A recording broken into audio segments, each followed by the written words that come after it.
Assalamualaikum warahmatullahi wabarakatuh. Perkenalkan, nama saya Rahma Sakinah dari Universitas Ahmad Dahlan Yogyakarta. Nah, di sini saya akan mencoba untuk mempresentasikan beberapa metode ekstraksi minyak atsiri atau essential oil sereh atau Cymbopogon citratus yang dimanfaatkan sebagai aromaterapi dalam pengaplikasian terapi komplementer di masyarakat. Nah, sebelum masuk ke pembahasan mengenai proses pembuatan minyak atsiri sereh, di sini kita harus mengetahui terlebih dahulu apa yang dimaksud dengan terapi komplementer dan apa yang dimaksud dengan aromaterapi.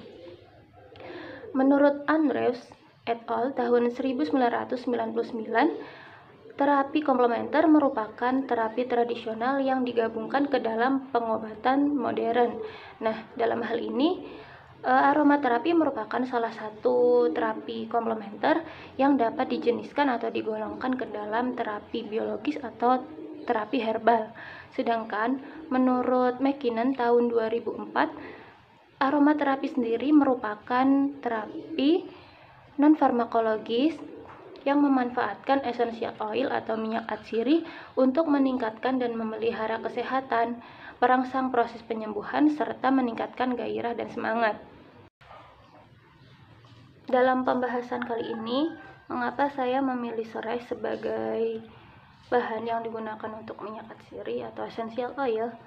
Karena serai ini merupakan bahan atau rempah-rempah yang mudah ditemukan di masyarakat, sehingga harapannya minyak atsiri serai ini dapat digunakan sebagai aromaterapi yang dapat diaplikasikan di masyarakat untuk menerapkan terapi komplementer. Menurut beberapa sumber literatur atau jurnal, serai sendiri merupakan bahan yang memiliki banyak manfaat, diantaranya yaitu sebagai antioksidan, antiinflamasi, serta antidepresan.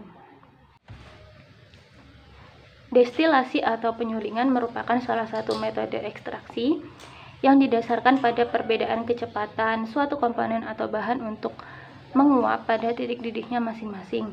Nah, destilasi atau penyulingan ini ada banyak macamnya, diantaranya yaitu destilasi sederhana, destilasi uap, dan destilasi bertingkat. Namun, proses atau jenis destilasi yang paling sering digunakan dan paling mudah diterapkan yaitu destilasi sederhana. Masuk ke pembahasan selanjutnya, yaitu mengenai proses pembuatan minyak atsiri sereh menggunakan metode destilasi atau penyulingan. Nah, biasanya pada proses pembuatan minyak atsiri ini ataupun ekstraksi yang lain itu akan dibuat simplisianya terlebih dahulu. Jadi simplisia ini merupakan sediaan kering agar bahan yang kita gunakan tidak mudah rusak. Nah, proses pembuatan simplisia ini biasanya dilakukan dengan cara menjemur atau mengoven bahan hingga kadar airnya berkurang. Setelah kadar airnya berkurang, bahan akan dihaluskan biasanya dengan tingkat kehalusan sedang, sehingga ketika proses ekstraksi, zat-zat atau senyawa kimia yang terdapat pada bahan tersebut akan terekstraksi secara sempurna. Pada bahasan kali ini, kita akan mengambil contoh pembuatan minyak atsiri sereh menggunakan bahan atau simplisia sereh sebanyak 30 gram. Nah, masuk ke proses destilasinya. Jadi 30 gram simplisia sereh ini dimasukkan ke dalam labu alas bulat bersama dengan aquades sebanyak 360 ml. Kenapa memilih aquades? Kenapa tidak air biasa? Karena aquades ini sudah dimurnikan, jadi sudah tidak ada mineral atau senyawa lain yang berkemungkinan akan bereaksi dengan senyawa yang terdapat pada sereh.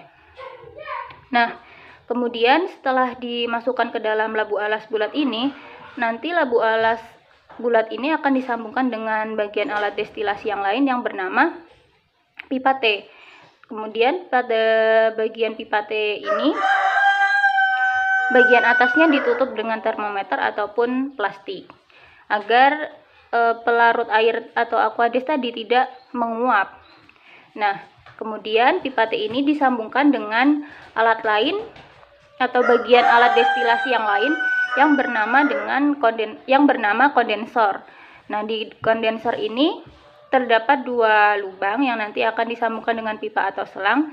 Pada bagian atas sebagai tempat untuk air masuk, sedangkan yang bagian bawah itu untuk air keluar. Kemudian dari kondensor ini nanti akan ada sambungan di bawah.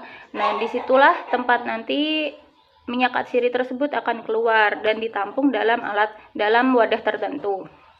Apabila kita melakukan proses destilasi di rumah, sebenarnya alat-alat yang biasanya terdapat pada lab tersebut dapat kita ganti dengan alat yang lebih sederhana dan tersedia di rumah kita. Misalnya seperti labu alas bulat tadi bisa digantikan dengan pengukus ataupun kaleng. Yang penting ada saringan. Nah, nanti di bagian bawahnya diberikan air atau pelarut. Kemudian di atas saringan tersebut diberikan bahan yang akan kita ekstraksi zatnya. Kemudian ditutup. Nah, pada bagian tutup tersebut dilubangi untuk tempat selang.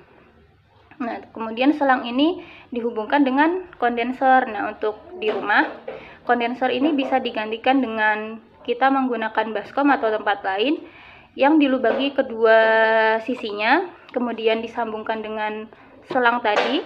Nah, dan di baskom tersebut dimasukkan es atau air dingin, sehingga nanti uap air yang bersifat panas akan bertemu dengan sifat es ini yang dingin, sehingga nanti uap air yang keluar akan langsung berubah fase menjadi cair. Nah, disitulah nanti minyak atsiri bisa dikeluarkan.